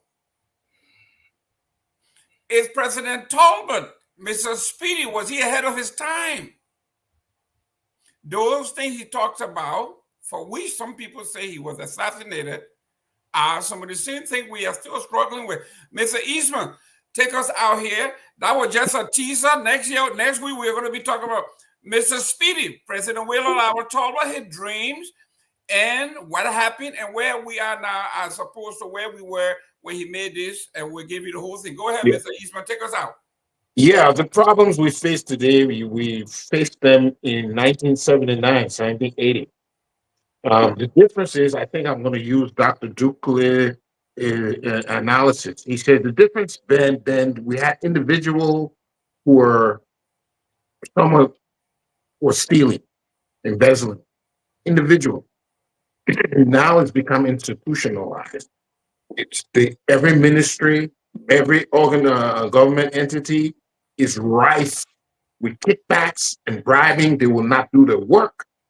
So that's what we have become. So even though those things still exist, how can we clear out the red tape and the bribery so we can even implement things that will benefit us all? We have a new challenge ahead of us right now. When it comes to people's rights, I believe everybody should have their rights. I don't want you to impose what you do on me, and I will impose what I do on you. But if I'm going to go by the church and the Bible and the teachings of the Bible, I don't understand how the narrative has turned out that thing is acceptable. So for me, I think we need to guard our morality, guard what we consider sacred, and do not try to impose your rights on somebody else. And lastly, the Starlink.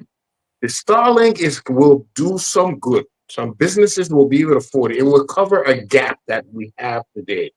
Mr. Towell's point about it being subsidized, I don't know the margins will support that sort of thing. But if it's a political move that they want to monopolize the Liberia network, Liberia has a very small network. Our subscriber base is small. So I don't see it being caused, but they're making it a big deal. There are other satellite providers. And this thing that is making a big deal, that opportunity has been there. It's just that the LTA, the Liberian Authority, has to allow them to come in our network and provide service. So it's a good thing, but I don't see the ordinary man, like many people were saying on this panel. It's not going to be benefit ordinary men, but some businesses and large entities will be able to have a backup, a redundant source of access to the internet, and which is good. Thank you very much, ladies and gentlemen. This Starlight thing is a political smoke screen. The Walker administration is going to come out and say, here is what we're doing, without giving anything, any information. Even when they come up with this thing a year from now and say it is free, and you and I live in the West, there is nothing that is free. What is it that the United States or whoever owns Starlink is getting back in return? Don't be surprised that everything is going to come about 2028. 12 months before election time, someone comes out and say, internet is now free, and that becomes that becomes another political campaign. Like I just told you, if you saw the press release from Grand Bassa County from the pro tem office said the oil refinery is coming, $3 billion is coming to Bassa, but it won't begin until 2028. And that oil will be refining in a refinery. That's correct. And my thing is, why 2028? When you say you got the money already, why 2028? Those of us who are smart enough know that 2028 is the beginning of the electoral process in Liberia. So my people, open your eye. This is another small screen. As far as the United Methodist Church is concerned, I'll tell you, the United Methodist Church, don't fight, split. Listen, America say hit them hard way ahead. The majority of the people who are taxpayer, they are offering payer, who does a person who actually do the work, the dirty work, the volunteerism, all of that. That's the regular folk. Those traditional people, if they decide, which are 90%, if they decide to split into the original or the new Methodist Church, no matter how many billions you have, you cannot sustain a church with 10% of its members. That would be an elitist group of people. So I'm saying to the United Methodist Church, let them keep their money. Let them But keep Mr. Given, their culture. Yes. Mr. Given, they have a natural home. They have the African Methodist Church, right? They have the African Methodist Church. They can just go right to their brothers. We want to preserve the Wesleyan tradition. So we want to do that. We don't want to monopolize the church. Ladies and gentlemen, thank you very much for your time. It was great. We love it. I've been lifting the comments. We've been putting them up. Great show, guys. Yeah, come back next Sunday, guys. We had a lot of viewers today. Come back next Sunday. Before we go out, guys, a shout out to one person. Somebody you want to give a shout out to. For me, is a gentleman called Caesar Gardner. Always in my inbox say, I won't call while I'm listening. Caesar Gardner in New Jersey, you are my man. My shout out is to John Hina. John Hina has been showing me love. Shout out to you, John Hina. I appreciate it. We are